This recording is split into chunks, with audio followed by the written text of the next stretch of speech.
So as far as Dragon Ball bays go, there are a ton to choose from, especially from the Dragon Ball fan manga community, but this one in particular is extremely grounded in how she's represented. She's not overly sexualized, she's not any of that. She's actually very well conservative and put together in a way that makes you even forget that she could be in the running to become one of the new Dragon Ball bays. But after this chapter of Dragon Ball New Age, I would say Sappari, Rigger's boo, is definitely up in the running for being one of my favorite bays, because she is the woman behind the scenes. Behind every great man, there is a even greater woman, and this relationship shows us why.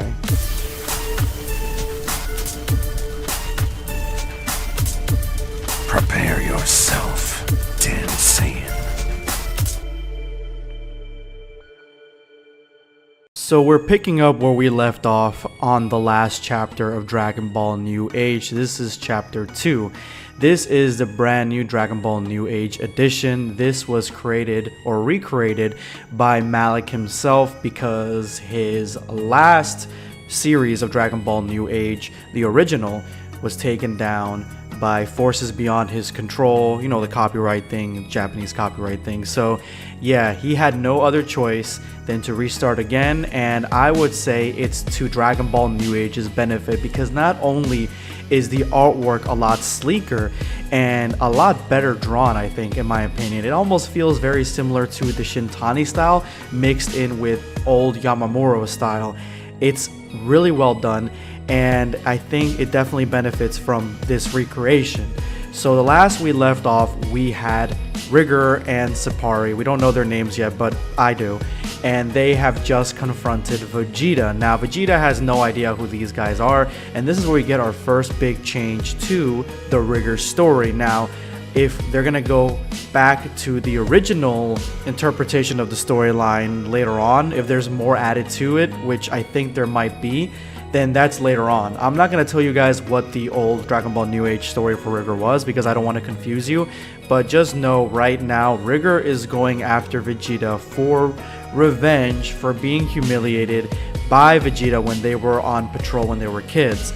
So that's already a huge departure from the last story, but I think there's a little bit more involved here. There's a little bit more that they're not telling us, and I believe that we're going to find out in the subsequent chapters. Now, at the very beginning, Rigger and Sappari are extremely confused and surprised at a lot of Vegeta's actions. Vegeta has a family. Vegeta tries to defend his family. Vegeta wants to know what Rigger and Sappari's names are, when we get to a flashback and you see that when they were kids, Vegeta did not care what their names were. So they're a little surprised, and even Sappari tells Rigger that maybe Vegeta has changed, but Rigger is dead set on this quest to take revenge any way he can on Vegeta. And I just like a lot of the interactions between Rigger and Sappari. I said that about the original Dragon Ball New Age and the last chapter as well, but this chapter definitely, because you can definitely tell there's a huge amount of respect between Rigger and Sappari, and they just make such a cute couple. And Sappari herself just seems like she's got it all together. At one point, Bulma comes up trying to slap Rigger, Beerus style, and she actually catches her arm and tells her if she touches her man, she's gonna die. And so it's just a lot of different things that make a really compelling Dragon Ball Bay for me, and I think Sappari's got them all. Now, she isn't overly sexualized, she's actually very petite, but you know, I like that. So if that's the way that you guys want to draw that fan art, go ahead. But yeah, she's definitely really hot, I think.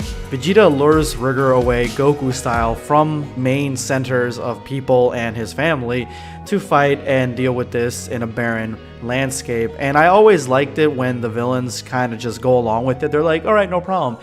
It's very rare in Dragon Ball that you see the villains like, nah, we're fighting here, you know. And so usually they can move them, and they have either some sort of blackmail to move them, or they convince them to move them, or sometimes the villain just doesn't care and wants to be moved on his own. This is one of those situations where Rigger's like, all right, that's fine.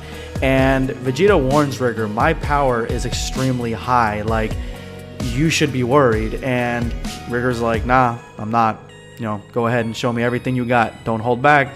Vegeta goes into this beautifully drawn sequence of transforming into Super Saiyan 4, and this completely shocks Sappari. But even though Rigger is a little bit shocked, he knows that he's got a Saiyan form that can match this form, and so he transforms into Super Saiyan Rigger. And it looks a little bit different than the original one, but I think there's probably going to be levels to this. At first, I thought he was going to go into like an Hikaru form. Maybe they changed the story that way. But I do like the fact that they're keeping the Rigger storyline and they're making it so he's still got the same similar transformations.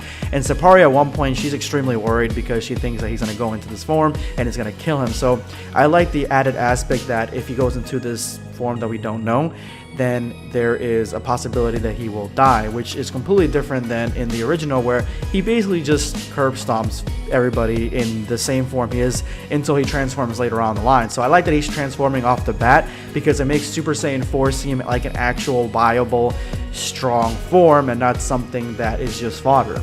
But that's where this chapter ends, and if you guys really want to follow this story completely, I would recommend following Malik on Twitter.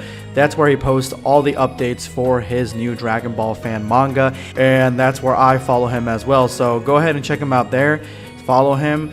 I gotta say, I'm extremely impressed with how sleek and easily this story flows now that it's recreated. You've done something really wonderful here, and it just makes me so excited to jump into Dragon Ball fan mangas, like creating my own, that I'm taking steps, I'm taking notes from these amazing Dragon Ball fan manga creators and the stories that they're telling, and this is one of the highest of caliber that I've seen in a very long time.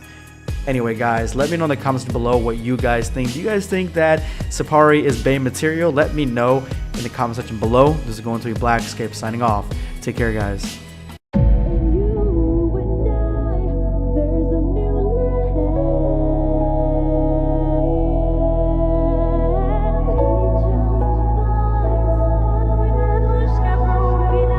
Sanctuary, my sanctuary.